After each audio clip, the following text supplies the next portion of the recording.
ನಮಸ್ಕಾರ, welcome to our channel. ಹೊಸದಾಗಿ ನಮ್ಮ ಚಾನಲ್ ನೋಡ್ತಾ ಇದ್ರೆ ಈಗಲೇ ಸಬ್ಸ್ಕ್ರೈಬ್ ಮಾಡ್ಕೊಳ್ಳಿ. ನಾನು ಇಲ್ಲಿ ಮಾಡಿ ತೋರಿಸ್ತಾ ಇರೋದು ಬ್ರೆಡ್ ಚೀಸ್ ಆಮ್ಲೆಟ್. ಇದಕ್ಕೆ ಬೇಕಾಗಿರುವಂಥ ಸಾಮಗ್ರಿಗಳು 2 ಮೊಟ್ಟೆ, 2 ಈರುಳ್ಳಿ, 1 ಟೊಮೆಟೊ, ಅಮೂಲ್ ಚೀಸ್ ಸ್ವಲ್ಪ, 1 ಕ್ಯಾಪ್ಸಿಕಮ್, ಚಿಲ್ಲಿ ಫ್ಲೇಕ್ಸ್ ಸ್ವಲ್ಪ. ಮೊದಲು ನಾನಿಲ್ಲಿ ಬ್ರೆಡ್ನ ಒಳಗಡೆ ಭಾಗನ ಸ್ಕ್ವೇರ್ ಆಗಿ ಕಟ್ ಮಾಡ್ಕೊತಾ ಇದ್ದೀನಿ. ನಾನಿಲ್ಲಿ ಒಂದು ಬಟ್ಲು ತೊಗೊಂಡು 2 ಮೊಟ್ಟೆ ಹೊಡೆದಾಕೋತಾ ಇದ್ದೀನಿ. ಇದಕ್ಕೆ ಕಟ್ ಮಾಡಿ ಇಟ್ಕೊಂಡಿರೋಂಥ ಟೊಮೊಟೊ, ಈರುಳ್ಳಿ, ಕ್ಯಾಪ್ಸಿಕಮ್, ಚಿಲ್ಲಿ ಫ್ಲೇಕ್ಸ್, ರುಚಿಗೆ ತಕ್ಕಷ್ಟು ಉಪ್ಪು ಹಾಕೊಂಡು ಚೆನ್ನಾಗಿ ಮಿಕ್ಸ್ ಮಾಡ್ಕೊತಾ ಇದ್ದೀನಿ.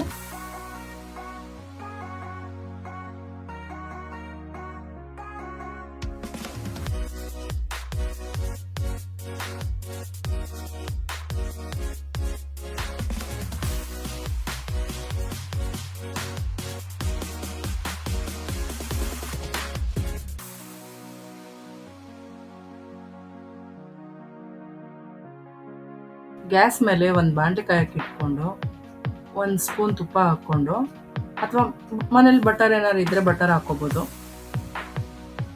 ಅದಕ್ಕಾದ್ಮೇಲೆ ಕಟ್ ಮಾಡಿ ಇಟ್ಕೊಂಡಿರೋ ಬ್ರೆಡ್ ಎಡ್ಜಸ್ನ ಅದ್ರೊಳಗೆ ಇಟ್ಕೊಂಡು ಮಿಕ್ಸ್ ಮಾಡ್ಕೊಂಡಿರೋದನ್ನ ಅದ್ರಲ್ಲಿ ಹಾಕಿ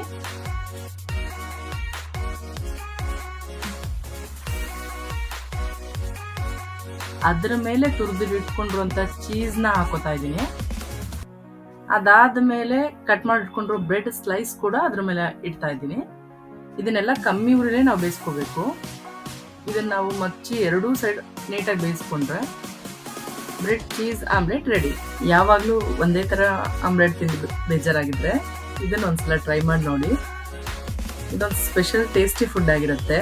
ಒಂದ್ಸಲ ತಿಂದರೆ ಮತ್ತೆ ಮತ್ತೆ ತಿನ್ನಬೇಕು ಅಂತ ಅನ್ಸುತ್ತೆ. ಮಕ್ಳಿಗೂ ತುಂಬಾನೇ ಇಷ್ಟ ಆಗುತ್ತೆ. ಈ ರೆಸಿಪಿ ನಿಮ್ಗೆ ಇಷ್ಟ ಆದರೆ ಪ್ಲೀಸ್ ಒಂದು ಲೈಕ್ ಮಾಡಿ, ಶೇರ್ ಮಾಡಿ, ಯಾವ ಥರ ಇತ್ತು ಅಂತ ಕಮೆಂಟ್ ಮಾಡಿ ತಿಳಿಸಿ. ನೀವಿನ್ನೂ ಸಬ್ಸ್ಕ್ರೈಬ್ ಮಾಡದೆ ನೋಡ್ತಾ ಇದ್ರೆ ನೆಕ್ಸ್ಟ್ ನಾನು ಹಾಕೋ ವಿಡಿಯೋದು ನೋಟಿಫಿಕೇಶನ್ ಬರೋದಿಲ್ಲ. ಪ್ಲೀಸ್ ಸಬ್ಸ್ಕ್ರೈಬ್ ಮಾಡಿಕೊಂಡು ಸಪೋರ್ಟ್ ಮಾಡಿ.